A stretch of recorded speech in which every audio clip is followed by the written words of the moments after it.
Good evening. Oh, my bad. My bad.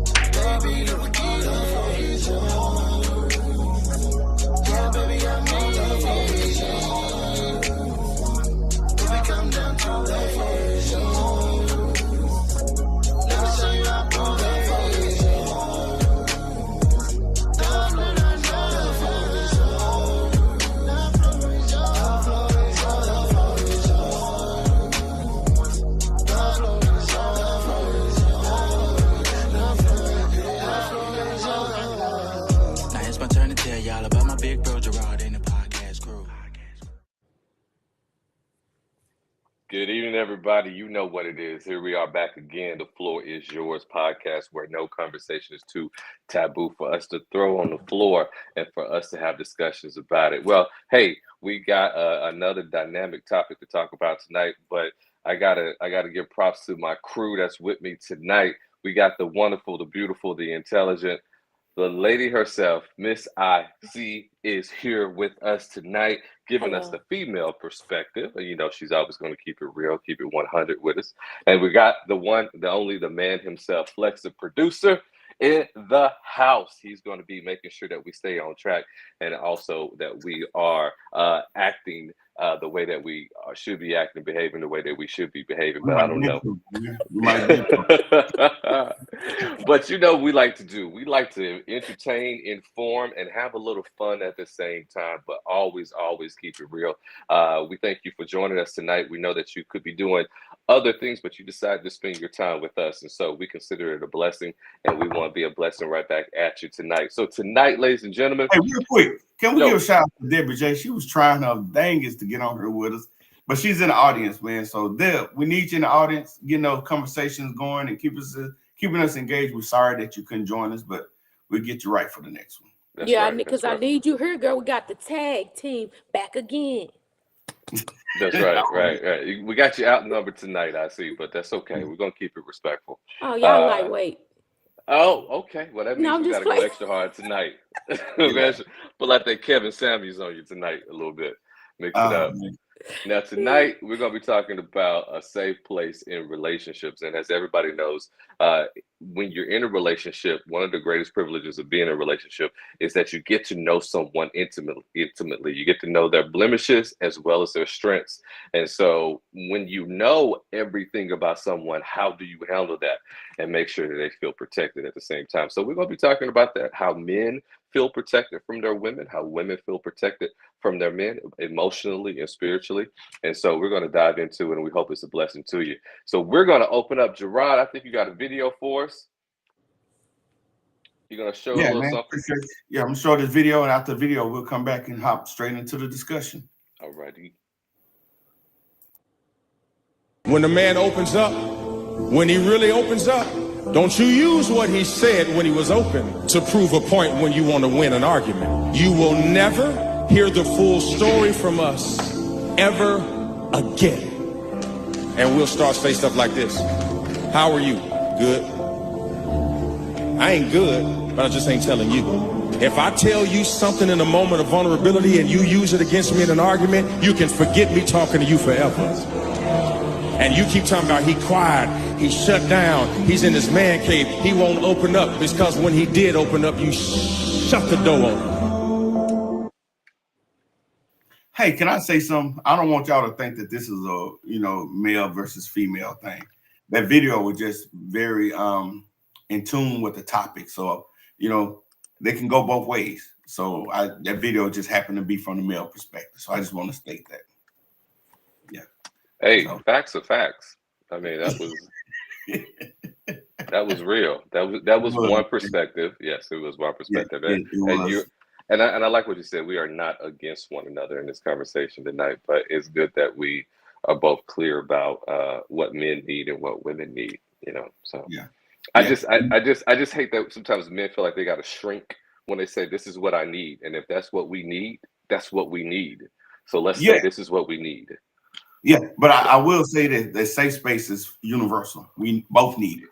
So I think to your point, it does look different sometimes from a male perspective and a female perspective. So I do want to present it as a universal need, but yeah, absolutely, we can't talk about it from the different gender perspective. So absolutely. Before we go another further, as the old preacher would say, I want Yeah. everybody ask everyone to tell all their friends and family that we're on tonight to like and to subscribe and to share to A Floor Is Your podcast, so you can stay up to date with every conversation that we have, and so that we can grow this community, so that we can have more conversations like this that are beneficial. So, because the purpose of this podcast is for us to have these discussions so that everybody walks away better. And so we want your marriages better, your families better, your neighborhoods, and your cities. So Yeah. follow us. And in the audience, go ahead and type safe space in the comments for us. And any comments, questions, concerns, type them in there. The floor is yours. We're going to make sure we get to them. But Gregory, why don't you go ahead and kick off the conversation for us, man? Well, I think before we start, I think what we want to talk about, define a safe place. What does it mean to have a safe space in your relationship? And in your relationship, a safe space could be clinically defined as a place where you feel comfortable being vulnerable, and you have a partner where you feel like when you share that it's not going anywhere. So a safe place is somewhere where you can let your guard down and you can relax, and you know that you're not in fear of any danger or any like adversarial type of reactions to what's going to happen. So, and we desire a safe place, and a safe place is needed because it keeps us emotionally stable. Because in life, sometimes we have to wear a mask. We have to go out and pretend that we're happy when we're not, pretend that we're strong when we feel weak, so on and so forth. And so a safe space is beneficial to us emotionally and mentally, because now we're able to decompress. We can stop pretending. And so not only is it just a healthy thing, it's a necessity that we have a safe space in our relationships. That's good. And even though earlier I did say that it's a universal need, I think what it looks like from each person absolutely is tailor fit.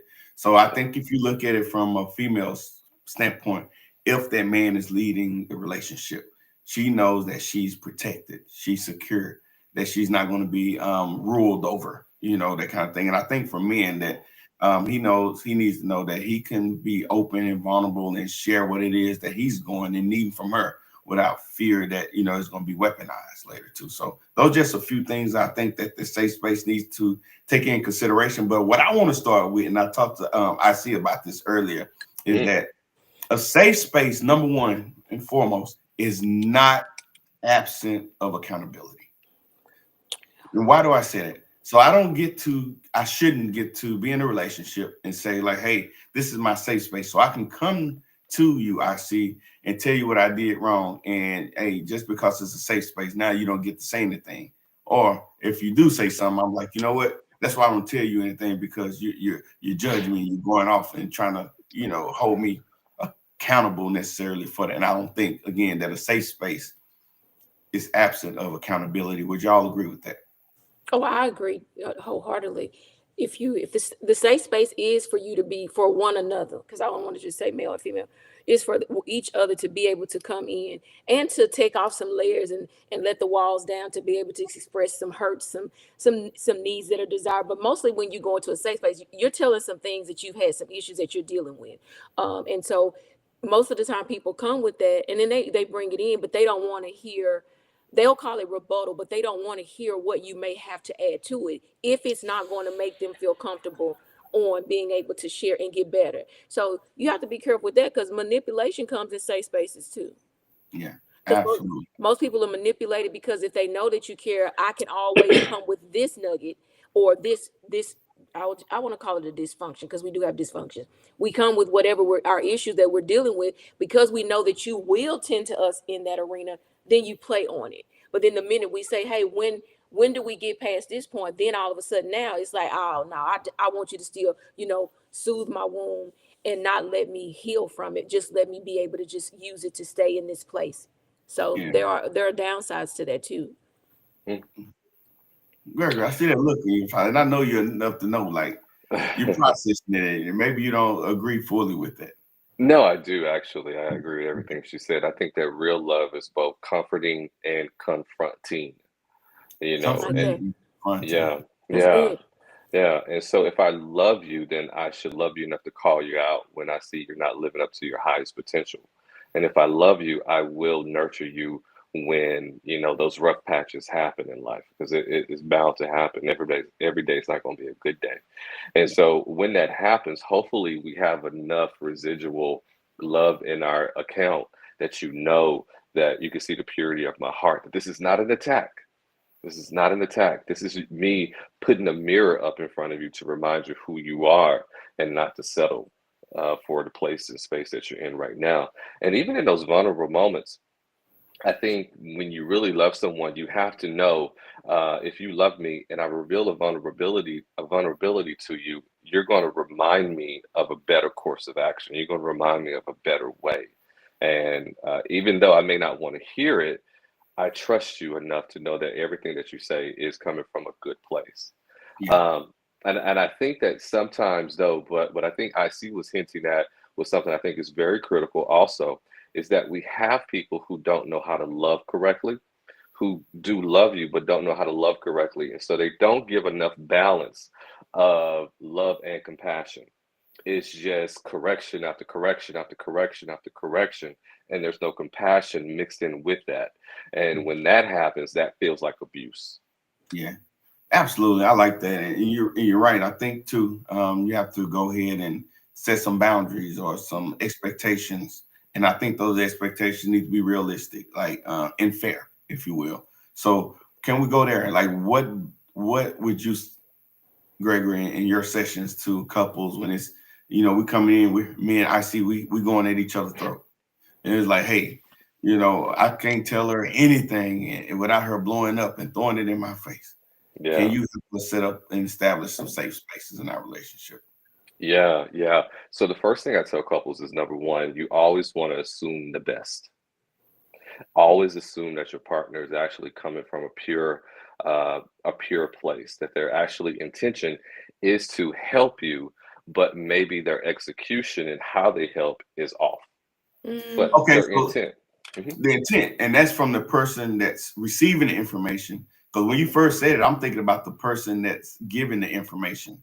Um, do we need to assume that they're giving it from a point of truth? And Yeah, yeah, yeah, assuming the best. Yeah, assume the best intentions. Assume that they're operating in love, but just even be if they got aware. a bad track record. Well, yeah, yeah. And so with that, then there comes education. And now you need to be taught. And that kind of sometimes upsets people when it's I need to teach you how to love me. But we do. We do have to teach our partners how to love us, how we receive information. Because it goes back to how we were brought up. Because in our home, we had a specific language, and in your household, it had a specific language. And so we're trying to combine this household. You're talking like your parents did. I'm listening like my parents did, and it just doesn't match. And so now we have to be taught how to love each other. And so, yeah, so the first step would be to assume the best, assume that your partner is actually trying to help you. And then once you get past that, then we have to now analyze, okay, what is the end result they're trying to get to? Like where are they trying to lead me to? And if that place is beneficial to them, to me, or to us. So the lowest level is to them, the next level is to me, and the highest level is to us. Because we're in a marriage, the goal should always be for us to be better. Now, for us to be better, it may start with you changing, but the goal is for us to go up. So, Okay, so I want to stay there for a minute. So yeah, as you're saying that, hey, where are they trying to take me? That almost seems like a parent guardianship kind of thing. And I say it for two reasons. One, we shouldn't be in a relationship to rule or to be a governing authority, parent-like a figure over each other. That's one. And the second what I was going to say is if sometimes y'all, I'm not saying y'all have to agree with this, but I truly believe that not everything needs resolution. So every time I come to somebody, it's not for them to try to figure out what's wrong and how to correct it. I might just be venting and opening up. Does that make sense? It does. Yeah, and I'll give you the example, the movie Brown Sugar. I'm a big time black movie watcher. So in that Tay Diggs, he was married. His wife was an attorney, and he's pouring out to her his frustrations, and she immediately goes into fix it mode. And he tells her like, "Hey, I don't need that from you. Like, I'm just trying to pour out." And she was like, "I'm an attorney. What do you think?" He was like, "I don't need you to be my attorney. I need you to be my wife right now." And so I'm saying that to say like that safe space may be just for a listening ear and not necessarily to bring resolution to a perceived problem. Yeah, you're right. And that goes back to teaching someone how to love you, Mm. which is what he was trying to do. Say, I don't need you to be an attorney. I need you to be my wife. Yeah. Yeah. So let Yeah. me ask you, so because the teaching you how to love, Yeah. I'm gonna go this way. I need you to understand how to love me because I don't really want to do like a teaching ceremony. I would Mhm. want you to understand. So that would be how we talk and we speak to each other as far as where we come from. So it'll be understanding that I didn't come from your side, but I don't really want to have to go into the teaching mode. I think more so now, me moving forward in life, it would be more so just understanding how to love me. And understanding means that there are some things that we may not see eye to eye on, and I know that it's different from the way that you've been loved or shown how to love. But can we get to a place of understanding how to love each other? So that was the only thing that I would add to that. Mm. Yeah, I get it. Yeah, that teaching could sound offensive, intrusive, just too formal to some people. So, not to say it's a play on words, but I Yeah, do see, but I see both perspectives. So I'm yeah. gonna, before we move on from that topic, I'm gonna let somebody read Deb's come in and respond to it. Can't Either see one. it. It says, I'll but read. Oh, there it you says, go. but if you tell me, but if you tell them what you need in the moment, that alleviates that problem.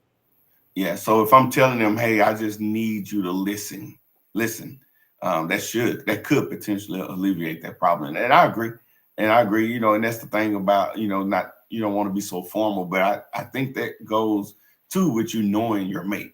It's Yeah, probably going to something that you develop later. yeah, I know if I'm coming in initially and just like, dang, babe, this weekend or today at work was tough, man. And that manager, boy, she's on me and she don't, and then she come back, well, maybe she didn't think you were listening. And then, you give her that side eye, like, whose side you on? right. Instead of just Yeah. coming Yeah. in like, baby, it's been a long day. I just need to vent right now. I just need you to listen. Let me just get this off my chest. Yeah. Yeah. Yeah. So it Yeah. is definitely still about the communication and the way we put it out there, or we express what we need for that time. Yeah. And that doesn't happen immediately. You're going to have to have grace for fumbles as that person is growing in that area of communication, and allow the person to ask you, what do you need from me right now? That's Do, good. do, do you want my opinion, or, do you want me to just, be a sounding board for you? No, no. Yeah. Yeah. Absolutely. Absolutely. So what's the next one? What you got for us? Did you have a number Oh, two? yeah. So number two, well, first one was assume the best. The second one was look for their intention. Where are they trying to go? And then number three is uh, gosh, I forgot my number three.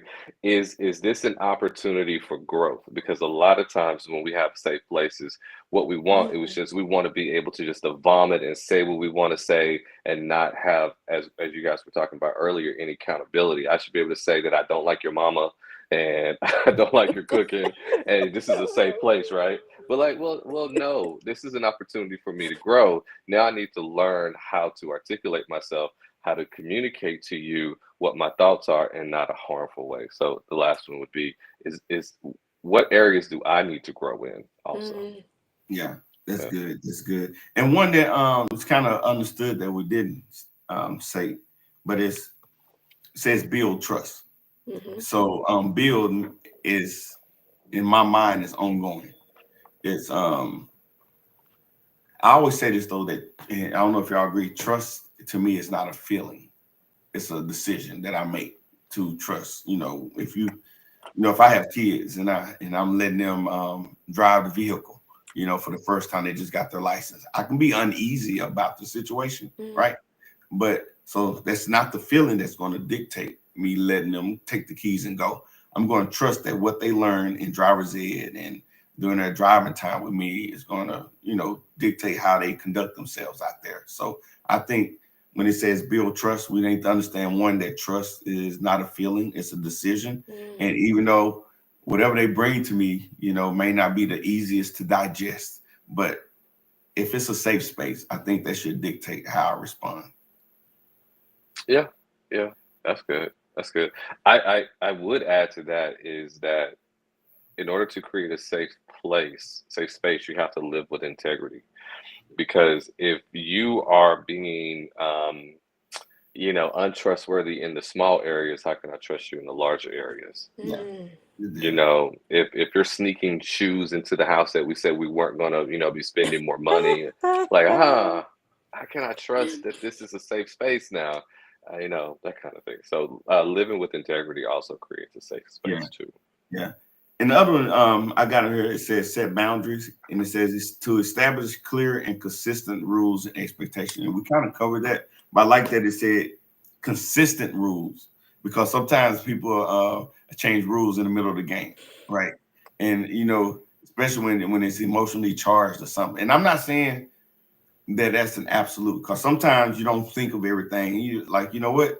No, you can't respond, or you got to let me go with it. But I just then spent emptied the whole bank account, but now it's a safe space and you got to listen to it because we set that consistent rule. So I don't think it's an absolute, but I do think we need to set boundaries and have some kind of consistent rules and expectations, as long as we're not burning the house down. Child, please don't knock out the windows. They'll knock out the windows. Okay. So here's another comment from Deb. And in the audience, keep the comments coming. We're going to get to them. But Deb said we have to take the time to learn each other. Absolutely. Too many people on a 5-year relationship in 8 months. Come on, Deb. Preach, preacher. Or as my cousin said, tabernacle. That's the alternative for church. But she said, meaning we got to go through some things to learn how to say it and when to say it, as well as when to just hush and listen. A couple things on that, especially that last statement, knowing when to hush and listen. That's what I was saying earlier. Like, everything is not meant to be resolved or bring a resolution to. But I like too that she's saying that we want a 5-year relationship in 8 months. I was talking to a good friend, couples of mine, and I was saying like, hey, that's not realistic. And she hit back. She was like, it is realistic. And what I actually meant was, hey, it's not realistic where you are. Like, some things you have to build. And you're not going to come in a relationship in the beginning and have this high functioning relationship where there's no issues and everybody understands each other. And I think we go in it with not understanding how necessary it is for us to build what we want. Right. Yeah. And also to understand that your partner's process is just as valuable as yours. Ooh, even if you don't feel like you're right. Yeah. So you have some people that lead with their heart, some people lead with their head, and to know that their approach to life is just as important and just as valuable as yours. And that's especially important. I hear people say this a lot. I shouldn't have to tell you this at this point, right? And that might be something that's near and dear, like, hey, at this point, you should get that. And we've even talked about some things that we're not going to tolerate in relationships. But that's why I say everything is not an absolute one-size-fits-all statement. Sometimes people just don't grasp it, or it wasn't as important in their past life, and they have to take time to, catch up to understand how you feel about it. Would y'all agree with that? Absolutely. I hate that statement. You should just know. You should just, I hate that. Because we're always changing and evolving. Who you were 5 years ago is not who you are today. So how am I supposed to know who you are today? You got to communicate. I got to constantly keep in touch and in step with you. The game never ends. Courting never ends. Relationship is a garden. It's not something it's not like a bookcase. You just build it and there it is. No, it's a garden. It always needs cultivating. It always needs tending to. Yeah, because I could be different tomorrow. Well, yeah.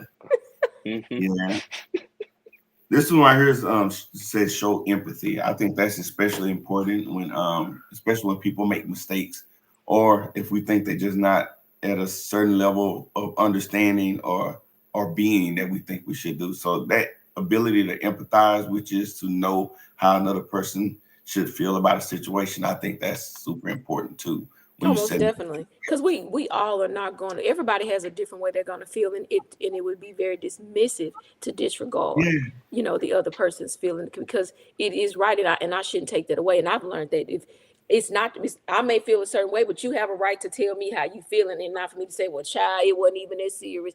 Well, it was to them. yeah, You know, yeah, so that is very important. If you don't possess empathy, Lord, we praying for you tonight. yeah. I was listening. Go ahead, Greg. My bad. That's to say that's especially hard for people with great sense of humors, people who are jokesters, and they get with a partner whose feelings could be hurt. And like if you're a jokester, and you just you can hurt your partner's feelings. You got to be a little careful with them. Yeah, That's I handle especially. you right, Tenderoni. Yeah, right. Hey, we are some jokesters in our community, and we can't make light of things at the wrong time. So Right. yeah, Yeah. there's this thing that I listen to this therapist on YouTube. Her name is Dr. Ramani, but she talk about even cognitive empathy. Even if you don't feel what a person is feeling, there are some times where you should know that a person may take something the wrong way. So just Mhm. yeah, and a lot of Yeah. times it's swallowing pride, right? Oh yeah, And that then, is a pride thing. well, yeah, and then also it's how the person receives love. I am someone who can take a joke, so you can diss me all day, and I'm not gonna get offended. But I don't like teasing my woman. If I had a girlfriend, like I would feel uncomfortable picking on her back. And Yeah, so that may leave her to thinking, wow, he doesn't love me the way I love him because I'm always joking with him, but he's never joking with me. yeah, Child, yeah, I want to laugh, and if mine don't get it, I'll be like, nah, dude, I don't know who didn't teach you how to laugh in life, but it is a yeah, Yeah. core in your life, and we finna find your tickle box, and we finna do something with it. You yeah. ready? Let's do it.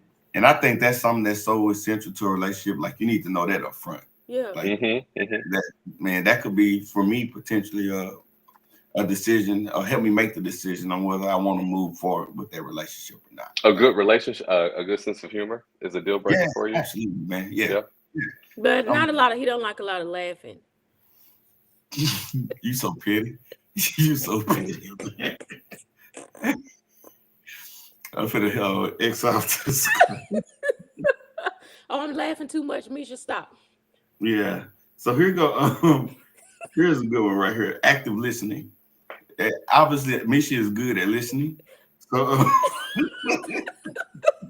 hey, we'll tell you about this later. But active listening, it says focus on listening to your partner instead of trying to make your point. And that can be hard, right? Especially when you feel like they done one of the dumbest things in the world. Like, why did you do that? Now you got to sit here and listen to them tell you that they did it and even explain why they did it. But when you talk about a safe space, I think that's uber important, right? Yeah. I tell couples all the time, whatever your partner suggests, if they are meaning it sincerely, respect it for at least 3 minutes. So hypothetically, if IC came to us and said she wants to buy an elephant, we know in a relationship, in a loving relationship, the responsible thing is to give it 3 minutes of just really a sound value and go, okay, where are we going to keep it? How much do they eat? How are we going to clean up after it? Don't just toss it out the window and make fun of them and call it a silly idea, but to give it at least 3 minutes of a real solid value. That helps. Yeah. Yeah, because you just helped me, because if that was one of them, I would have been like, Yeah, listen. I'd have been like, nah,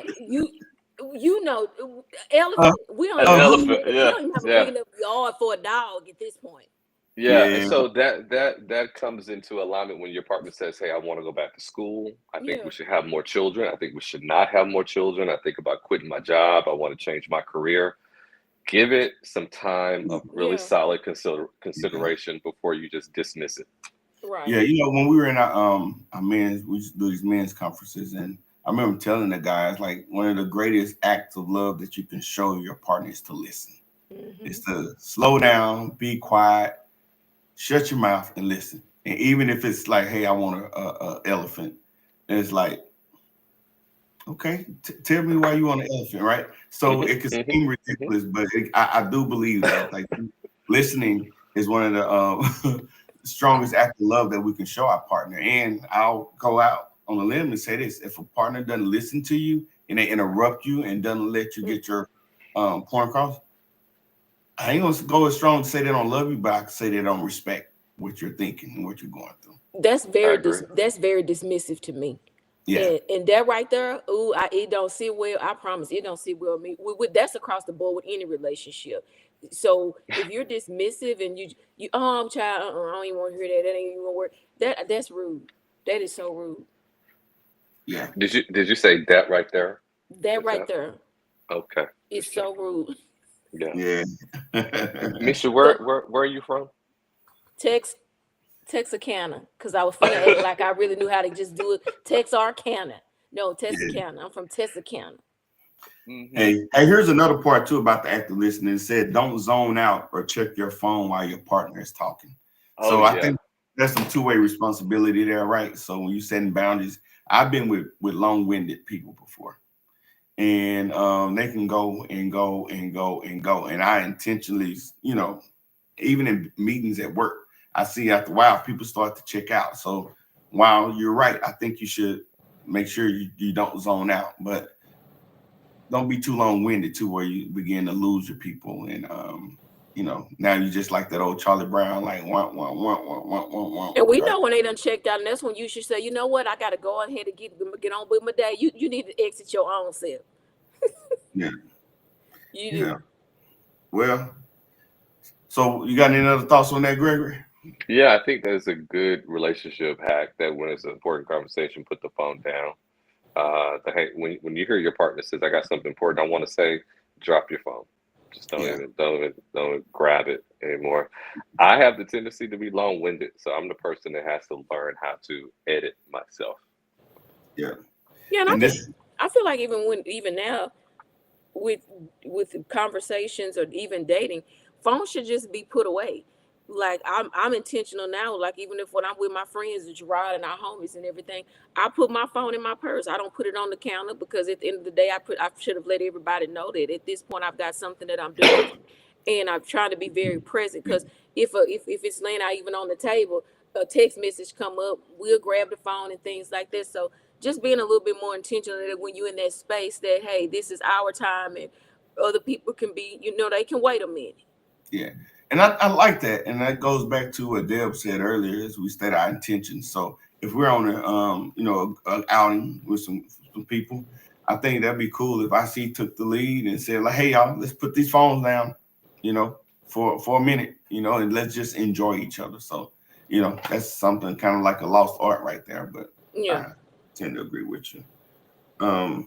Listen to understand, not to convince. So I know we always say listen to understand, not to argue, but even that convince part, right? I tell people if you're talking about the same subject for 15, 20, 30 minutes, like what are you doing other than trying to convince somebody to think and Like act you. and be like you? Yeah. I think you got to be careful about that, especially on things that are not objectively right or wrong. It's like, hey, I'm at liberty to do this or that. Too much talking about something and at some point I think becomes like I'm trying to convince you now to think like I think. And, especially when they add right on it before they'll tell you about it and they be like, right? Well, you ain't even let me give my answer before you want me to say, oh yeah, you're right. No, I'm not agreeing to that. So you're right. You know, I don't want to talk to somebody just so that they can say, well, yeah, girl, I agree with you. Because I may not need that agree today. I really need the safe space to say, no, you missed the mark. You was out of order. Yeah. Well, what you think, Gregory? Yeah, I think when a person ends a statement with "yeah, right," that if they overdo it, that's a sign of manipulation. So Yeah. be careful of that. But if a person feels like they have to belabor a point, ask yourself how much suffering is happening now. Because if a person won't let go of an issue, consider that this may be something really, really big that they're trying to. I know we said convince, but we're not trying to convince, but that they may be trying to get across to you. Yeah. Um, if you've heard it 3, 4, 5 times in the same week, this may be a bigger deal and it needs more attention.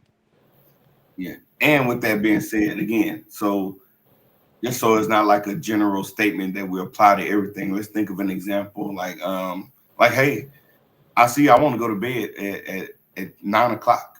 And I know you like to stay up and watch Desperate Housewives. Is that one of them shows?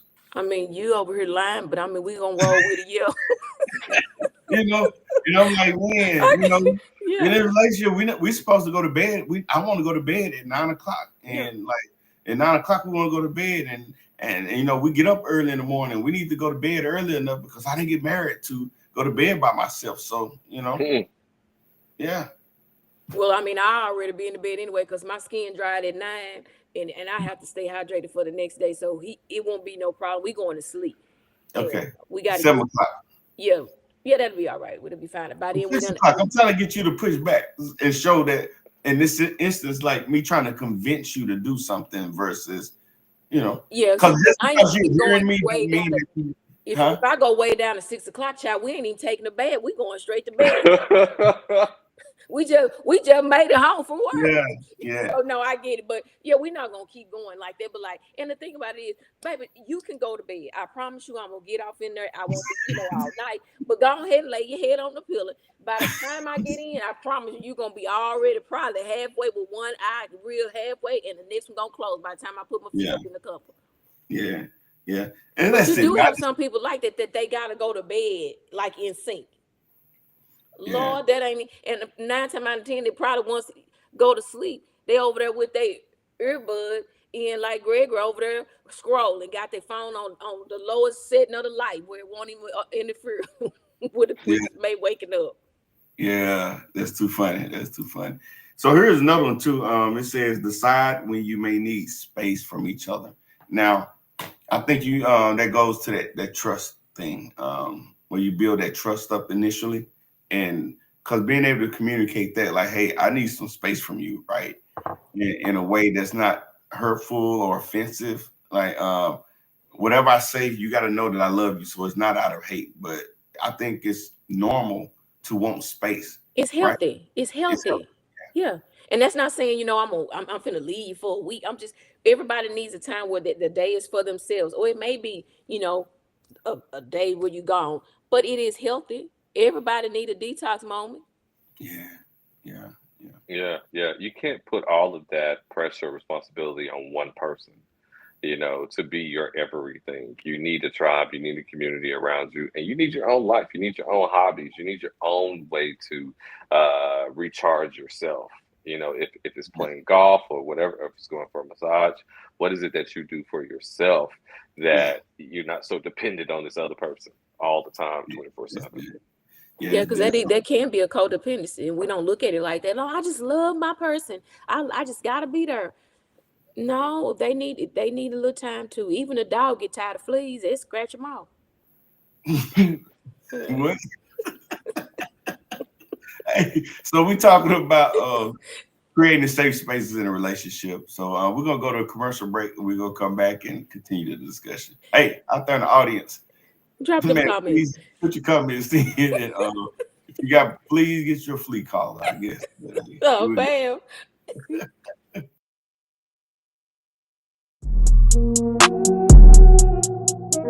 Your success ain't gonna happen overnight. It may take a year, it may take 2 years, it may even take 10 years. For some people, it might take even longer than that. But one thing I do know, as long as you keep fighting and staying consistent, you will make it. Look in the mirror and ask yourself, are you gonna make it? Creed. Step in that water, step in that water, step in that water. Yeah. You gotta be willing to go out and get it. You gotta dive in it, go and get it. Step in that water, step in that water. Hey, that's her jam right there. That's her jam. That's the Miracle Homie, the official barber for the Floor is Yours podcast, the homie Miracle Hendricks out in the Colony, Texas. So if you're in the Dallas-Fort Worth area, reach out to Miracle. He takes appointments too, so you don't got to sit in the chair for 2-3 hours waiting. Get your appointment set, show up, get done up, and get on up out of there. So, yeah. So we were just talking about before the commercial break about needing space, and I'm just thinking about how couples initially get together, and that's in their honeymoon stage, and they want time. Like, how do you, Gregory, if you could give some pointers on, and it may seem simple, but I think it can be difficult or challenging to do. How can you tell your partner that you need space without them getting offended? Yeah. You can't control if they get offended, but you can control telling them the truth. And so the Bible teaches us to speak the truth in love. And so you may have to put a little bit of sugar on it, but you don't want to avoid not telling the truth. You don't want to avoid the truth. I'm sorry. And so you need to say, this is a moment where I think I need to be alone. And so while I appreciate what you're trying to offer or what you're trying to say, or you're trying to help, this is something I need to maybe walk through and process by myself. So I'm going to go out. I'm going to go to the coffee shop.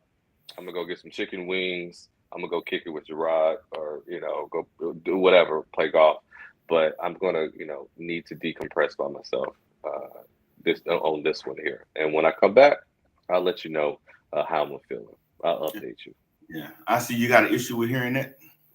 Mm-mm. No. I'm liable to pack a lunch for him. So I see, I do have a question for you as a man. If you were married and your husband did tell you, similar to what I just said, and would you take it as him saying, you are not able to help me? And if so, would that be offensive or hurtful in any way? So restate that. So you telling her you need to get away, and you ask her, would she take it as if it's something that she can't do for you or not doing for you? Yeah. Because I think sometimes your partner may feel a little bit of insecurity, like, I'm supposed to be your ride or die. I'm supposed to be your number one. I'm supposed to be your everything. And now you have a problem, and now I can't do anything. And when you love someone, you want to help them, and you may feel a momentary moment of helplessness. So as a wife, would that be a feeling that would pop into your head? No, now, and of course I've been one, because we talk about this all the time on this floor. We all divorced, but that don't mean we Yeah, don't we know are. nothing. We got some Come on time now. invested. You No, better I say would that. not. I would definitely not be offended, and it wouldn't make me feel that I have failed in an area as being his wife, because men do need the time to get with other men and even their own thoughts with themselves. Because sometimes we can be with the man and he in his own thoughts anyway, whether he's sitting in front of us staring off and blinking. That you know when your partner is not in the room. Let's just be Yeah. honest. But if he expressed that, then no, I'm not gonna be like, well, why you can't talk to me and you should stay here. No, I would be okay with him being able to go, and not even only using the word allowing. I would be okay with him needing to do his due process of how he needs to process it and come back home. And that's great, because that's another element of creating a safe space, is that as your partner knows that, hey, I'm able to go get whatever resources I need, and I can do that freely, and it's not going to interrupt the house. Like, we're still going to be good at home. When I come home after, playing golf or playing tennis, that wifey is still going to be all right with that. And that's another element of creating a safe space. Yeah, and I think a lot of these things work in unison with other aspects of your relationship. And again, we talked earlier about building trust. Like, if the trust is not there for whatever reason, I'm not saying that a person did something wrong. It could be because of something that happened in a past relationship that's bleeding over.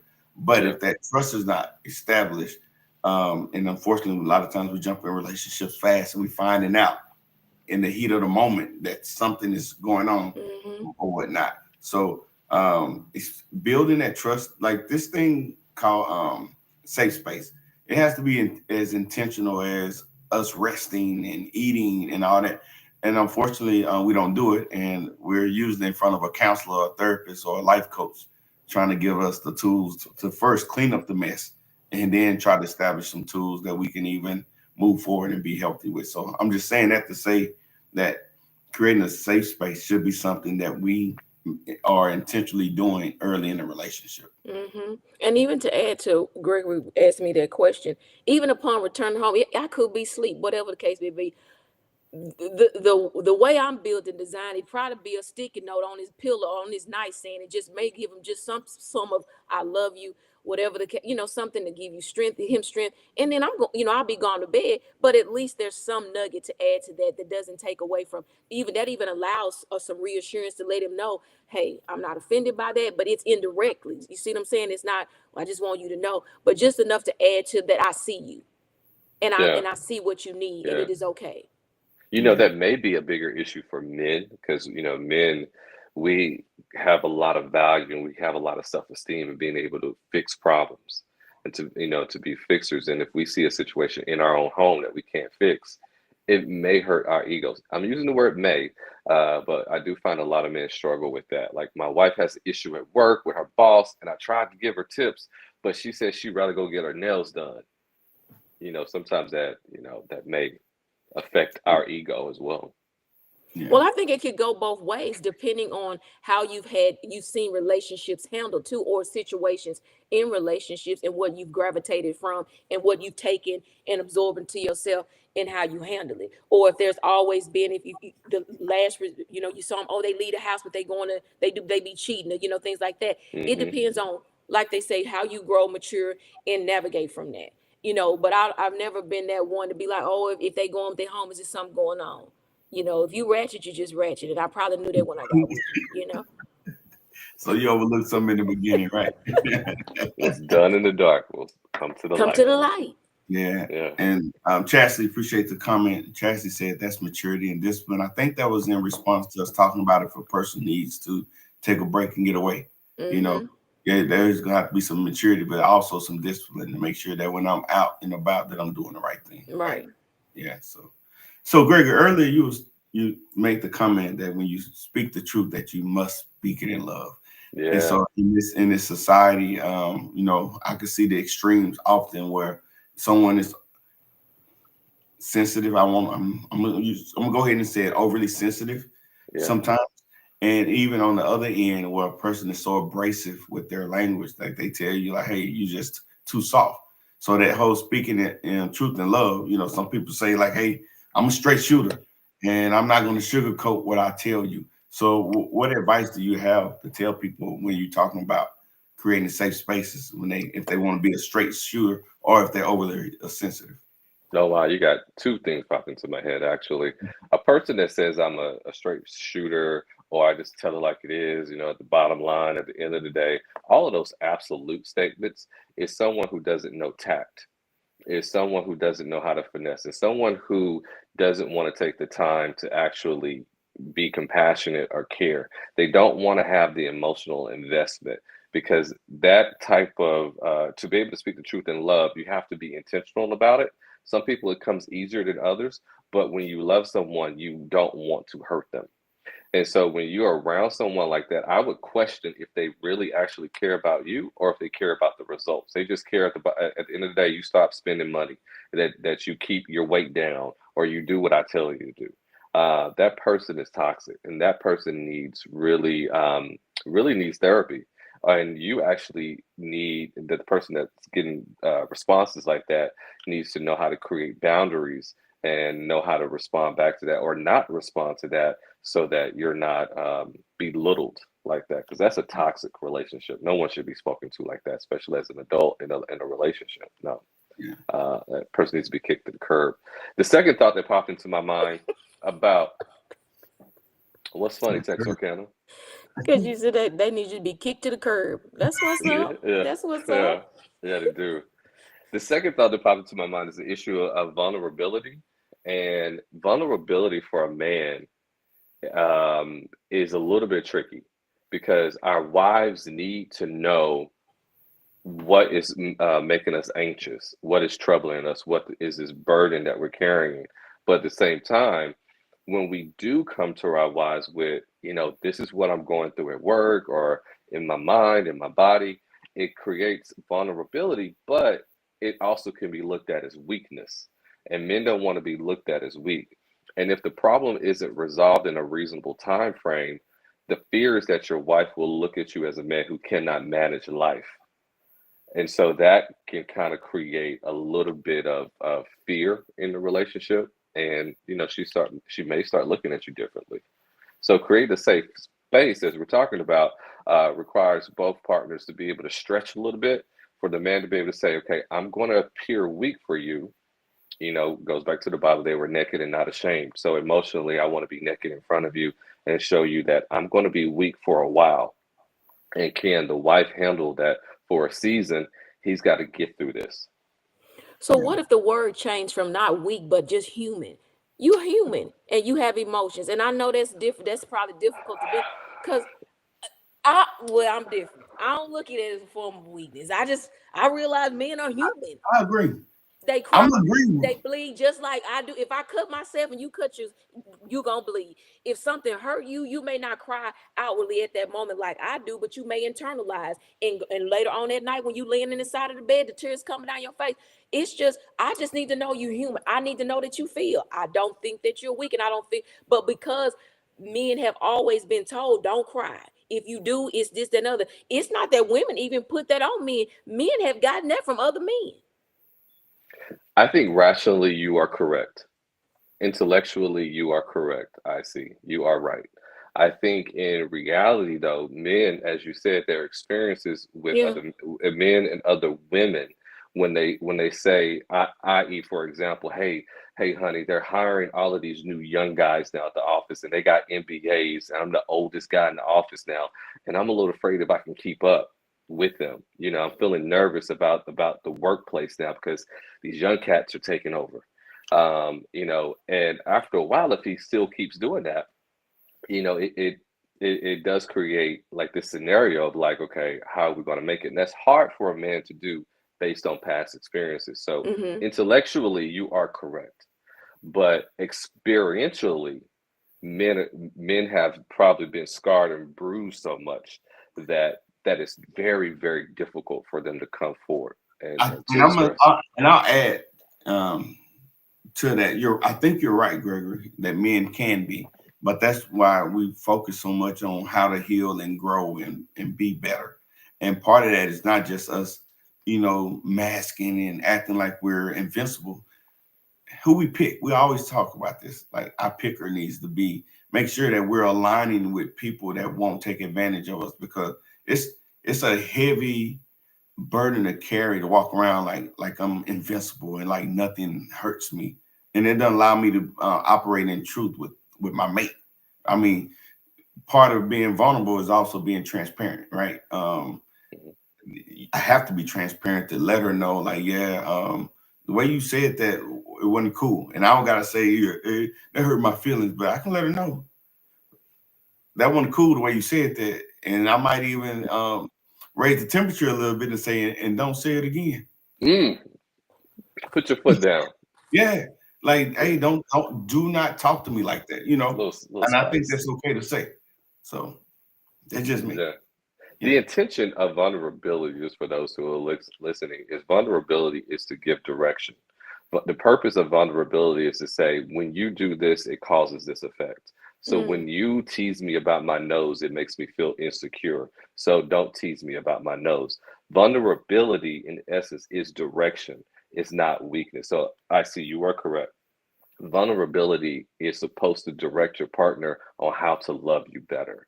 But when we expose, you teasing me about my nose makes me feel insecure, your partner will show you what their maturity level is by how they respond. Because I'm directing you. I'm telling you this is how to love me best. And if you don't respond with that direction, then you don't love me the way I think you should. So the fact that he was like, "Oh, your nose," I'm like, I didn't say nothing about that little toe you got over there when I married you, but I'm still here. See what I'm saying? See, and that's the thing about us being from Texarkana. Chassie said not too much on TK. Yeah, you know that. We play too much down there. So hey, if it's something that stick out and it's funny, we're gonna get it. But to your point, we shouldn't be belittling each other. Did you say we play too much? We play too much in Texarkana. We do. Hey, let's get to some of these comments, if y'all don't mind. Okay. Let me go to Lashandra. She says, Exactly. laughter is great for the soul. It is. And relationship. You're right. So, but to Gregory's point, though, we don't need to be gut punching people. We ain't gonna do that, but we do need to laugh a little bit. Y'all need to watch Family Feud replays, Fast Money, whatever. Some of that, they responses will have you laughing together. Yeah. Deb said we was talking about the comments earlier. She said she'll keep them to herself. Oh, Yeah. that's about that laughing. Yeah. Ron, he was talking, he agreed with you, Misha. I see about the phone. He said, yes, I agree. Phones should be put away when you are spending time with your mate. And I'm gonna remove the word should because I think it depends on your mate. Another mate might be totally okay with it. So that comes with knowing your mate. And maybe it's not a problem until it is, but Yeah. hey, some people they just sit around across from each other and just look. So the phone is probably the only thing that's making that date entertaining. And that's when you should know that when you get through eating, you thank them nicely, and then we don't do this anymore. Deb was laughing when you said at 9 o'clock your skin dries. So Mm. drink your water, moisturize, and mind your business. And stay out that night air. Yeah, for sure. And we was talking about needing to get away. We need to address why they need the space too. Oh, don't What you try think? to run over that comment that Ron said I was a comedian. I feel like you was a hater, that you didn't want me to say that a while ago. Thank you, Ron. I appreciate it. I'm glad that you're laughing. You'll have a 6-pack in the morning. 6-pack of Topo Chico. Yeah. Okay, back to Deb. She said we need to address why they need the space too. And I have no issue with that. I think that you should. Like, why? And it keeps the other mate from guessing or wondering if it's something wrong with them. But share it in truth, but also in love. So managing life, especially when we get our age and we're used to being on our own and our own space, it could be a challenge to be under someone and someone under us continually. So maybe it's as simple as that. Yeah, I think it could get challenging if you've been on your own for so long that even when you start living with somebody again, child, you're allowed to be in 2 bedrooms for because child, you're snoring. I got to put my headphones on while you go to sleep.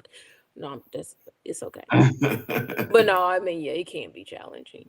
Yeah, for sure. No, Ron, not you hate. Gerard was. But I wasn't. Okay, fine. And I never Hey, do. say less. Okay. Hey, Dorkeesa Henry. Hey.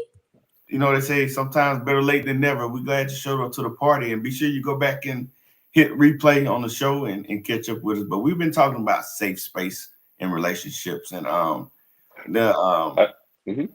I was going to say, I think it's also important to talk about the things that could not create a safe place. What are the things that will, be a deal breaker? Like, once you do this, we're not safe anymore. I don't feel safe with you anymore. And I know for me, and for a lot of men, actually, is like when I tell you my business, then your sister know my business, your best friend know my business, your hairdresser know my business, your mama know my business, your coworkers know my business. That type of thing it creates a level of distrust. We spoke about trust a lot, but that's one of the things that could create that would not create a safe place. Yeah. It's just if I bring it to you, I need to trust it stays with you. Yeah, I absolutely agree. Yeah, and it's unfortunate, but you got to have that discussion because we know we all have good friends and family that we share stuff with, and so yeah, make that known. I think another one is when they weaponize it and belittle you for it, or begin to try to punish you for opening up and telling them something that you struggle with or a mistake that you made. Yeah, that's critical for a man if you do it in a way that is belittling. Now, if you reapproach the subject to help him along, then that's a different thing. But if you do it in a way that's like a real man wouldn't have this struggle, a real man would know what to do, then he will, as you opened up with that video, he will never, ever open up to you again. Yeah. And I think that's something that a lot of women don't really know the intensity of how much that hurts a man, that when he lets his guard down and actually show you an area where he's weak in or struggling in or having problems in, and you use it against him, that is probably one of the deepest cuts. I would probably even put that over a sexual affair. That is one of the deepest cuts you can give a man. I'm gonna chime in. Some women know how deep it hurts. Some women use their voices to weaponize words to hurt men when vulnerability comes, because they use it as a form of it's almost like a lick back situation because something's probably occurred or whatever. So it does happen. And the truth of the matter is there are some women that will do that because they know that if they do it at the same time, hey, I can tear you down because at the end of the day, this is how, I've probably been wanting to say something, but didn't want to do this. But now that I have this window open, I'm going to do it. So some women know how to use it for their advantage. They do it, at least they think it's an advantage, but not realizing it is tearing up their relationship. Yeah, it destroys the relationship, I think, Mhm. because the trust level will never be at 100 ever after that again.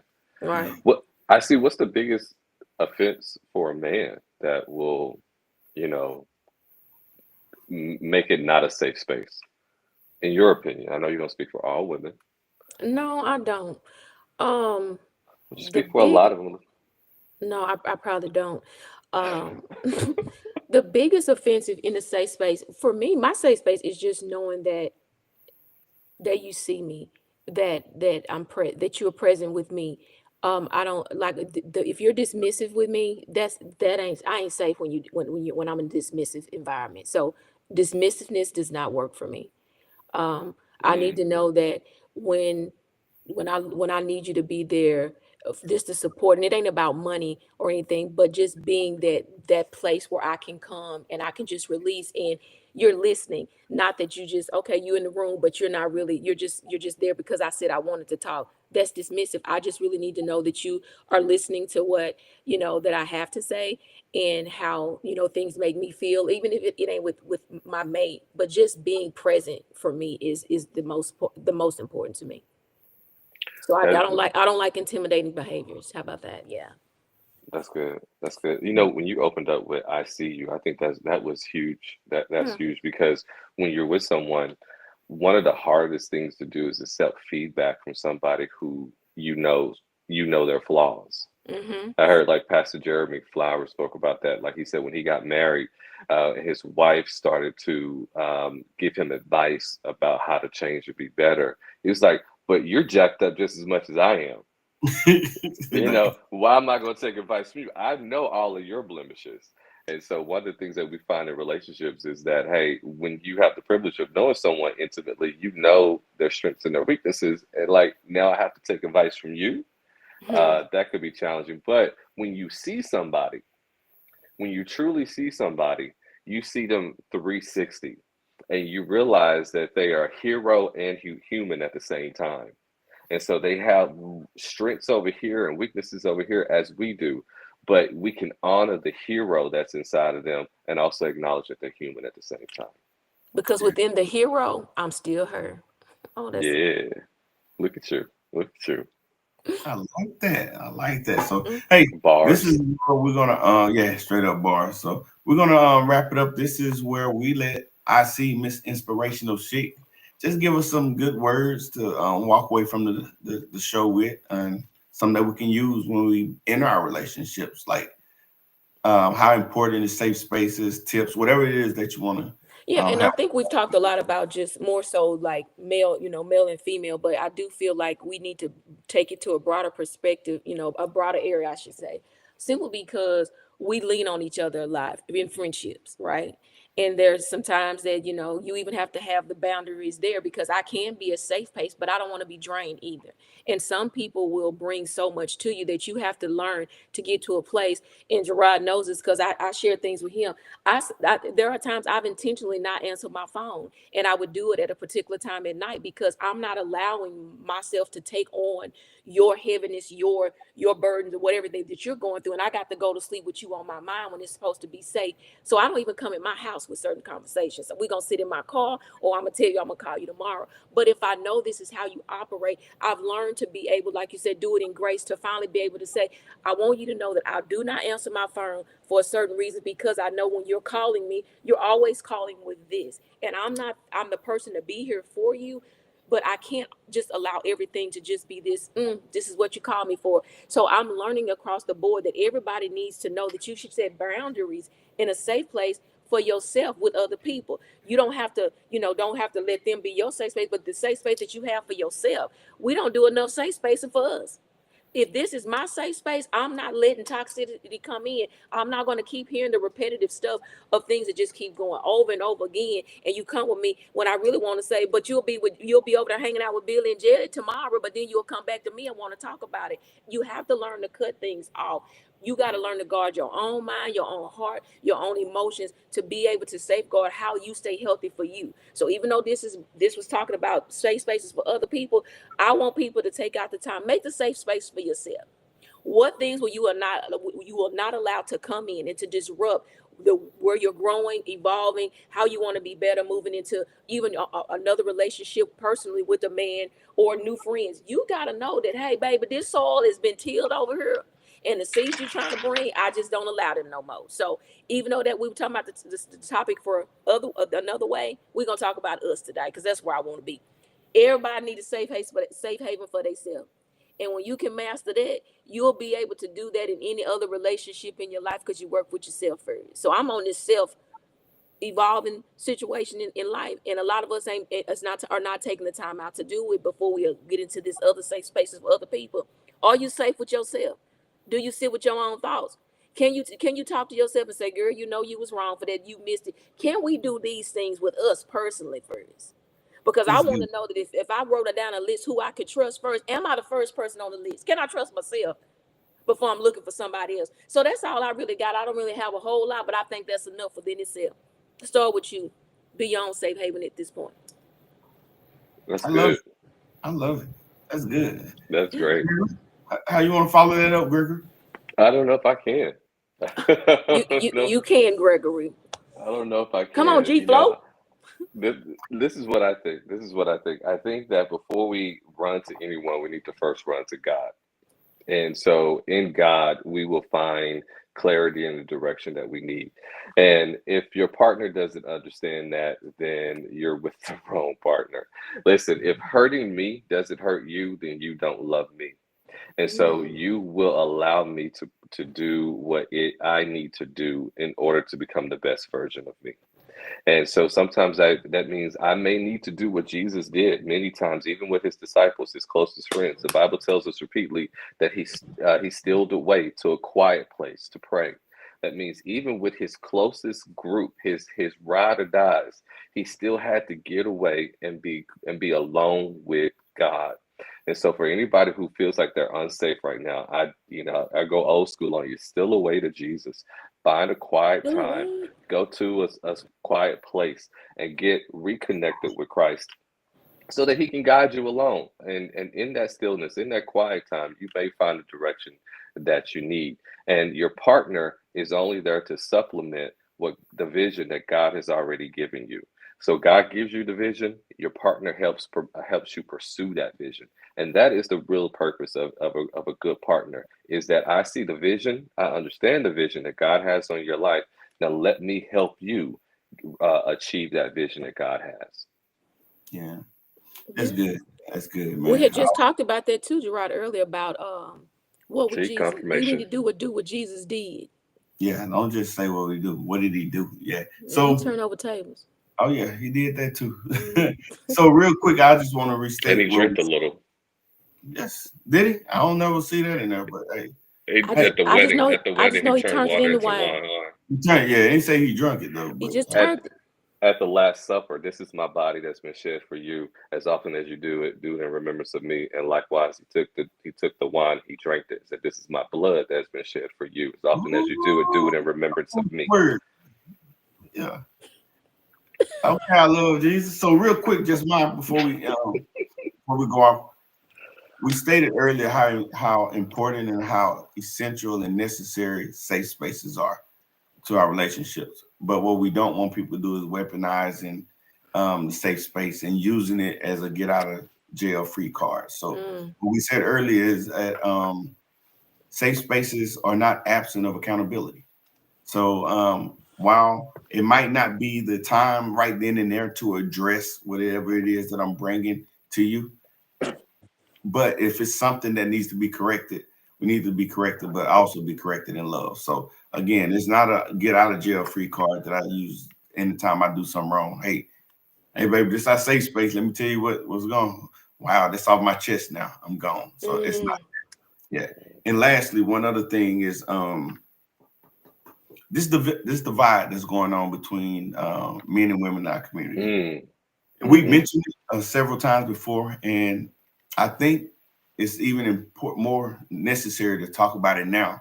Look at the political season, like what's going on.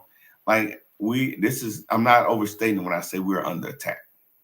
So what I'm saying is I think we need to shore up our relationships within our own community.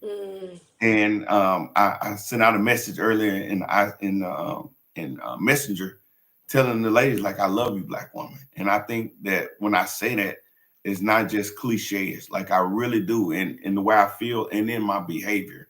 And I want to make sure that I'm charging you to take the lead. I'm not saying that women are not, acting a plum fool out there. I get it. But I'm asking you, like, where do it start? And if we are the leaders in our community, I think we need to make sure that we're setting the standard and making women know that you're in a safe space with us. You're protected, you're loved, and you're cared for. And I just want to make sure that the women on this panel is just you. I see right now, and Deb, sorry you didn't make it, but I love y'all. I feel it. Feel the same way. I know. I have no doubt. I want y'all. I want the world to know the floor is yours. I am safe with Gerard and Gregory. I want y'all to know that, right? And Denisha, she said I didn't tell her, hey, I love you. I love you, Black woman. All the women out there, I love y'all. And I want y'all to know that there are more men like me than y'all. I know what that old saying. Absolutely.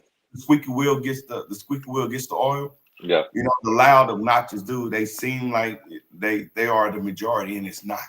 There are more men that have the same sentiment that I have, and they love you. And just know that, maybe you just need to change your market, the pool that you operate in, and get around like-minded people that's going to show you love, that's going to protect you, and it's going to make you know that, hey, you are cared for. So I just want to know that. That was so nice. Can I echo what you're saying? I don't want to steal your thunder because you were very eloquent, and that was lovely. I'm in total agreement with everything you said. And not only are you loved, but you are necessary. It is required that we have you. It is essential, Black women, that we have you in our lives. When you look at it biblically, when God created Adam, he created him a help meet. The Bible says help meet. And so what that means is there are some things that we will not be able to do without your help. Because God said, he looked at man and said, it's not good for man to be alone. So number one, I am not good without you. There are some things I cannot do without you. So not only are you loved, but you are a necessity. You are a requirement in my life for me to accomplish what it is fully and completely what God wants me to do. I'm going to need you to help me do that. You accelerate me. The Bible says one can put 1,000 to flight, two can put 10,000 to flight. And so if you get with a good woman, she will accelerate your life and your mission and your purpose and your assignment. So not only are you loved, but you are a requirement. You are a necessity. We need you. Yeah. Baby, get well out there, women, get well. I got a message from someone. They said they love that Greg recited 1 Corinthians 11:26. So, hey, the beautiful thing, we ain't churchy on here, but we ain't speaking from our own. I say that to say that we're not speaking from our own authority. We are, aligning with a belief system. So, absolutely. Hey, since Gregory got that kudos, let me go ahead and get this one for myself. Denisha said, hey, she's talking about me. I always been a sounding board with no judgment ever shown, and she appreciates me. I appreciate you too. Thank you so much for your friendship. Yeah. Kiss Gerard. Yeah, for sure. Gregory, go ahead and close us out, brother. Okay. Thank you guys so much for watching us tonight. We hope that tonight was a blessing to you. We enjoyed getting together and chopping it up, but we enjoyed even more knowing that you are out there supporting us. And so we want to continue to bring you good conversations like this. So, hey, drop us a line. Let us know what you want to talk about. Let us know what you think you may want to hear from a male perspective, a female perspective, or just a community perspective, a human experience perspective. We're here to discuss it all. Nothing is taboo. Nothing's off topic. Whatever it may be, let us know. Thank you once again for joining us. Listen, tell your peeps about us. We are here, and when you see us on, call everybody in your Rolodex, if they still make Rolodexes these days, and let them know that the floor is yours is on, because we are here to be a blessing to you. Yeah, and before I go, Yeah. now you know I'm always loving Sweet on love. these women. Yeah, Sweet Love is her. Gregory finally got it together. He's getting better every time we get on this place. I want to give y'all flowers, because I love men.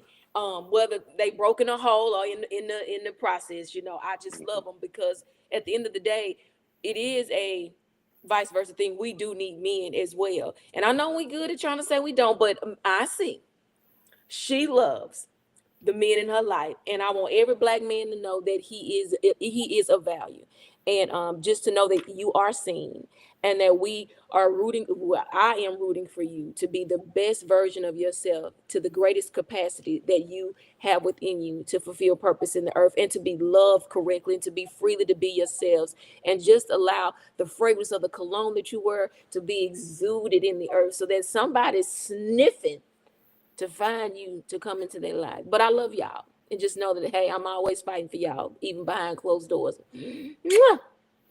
Group hug.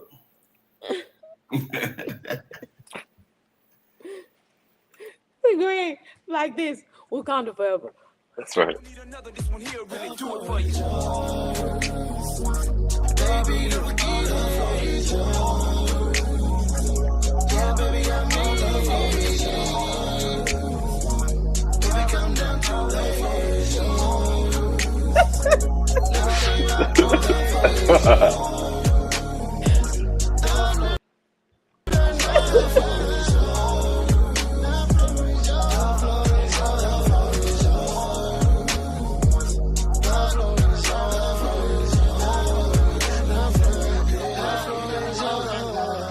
Now it's my turn to tell y'all about my big bro Gerard in the podcast crew.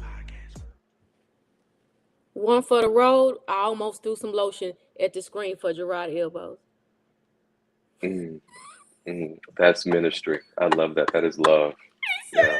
This is not a safe space, so I'm finna end it. I love it. We love y'all.